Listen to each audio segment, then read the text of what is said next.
Grazie di aver voluto aprire con questa udienza la nostra seconda plenaria. Grazie di aver voluto ricevere con i membri e i consultori anche tutti i dipendenti. Gli imprendimenti umani, no?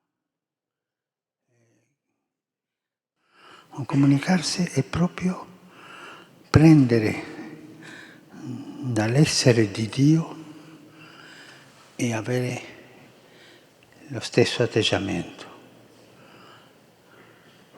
Non poter rimanere da soli, il bisogno di comunicare quello che ho io e penso che è il vero, il giusto, il buono, il bello.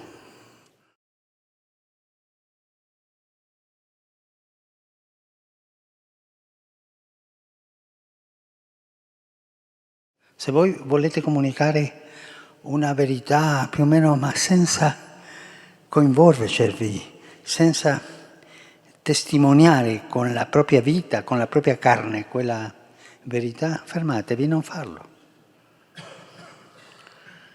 C'è sempre la firma della testimonianza in ognuna delle cose che noi facciamo. Testimoni. Cristiani vuol dire testimoni.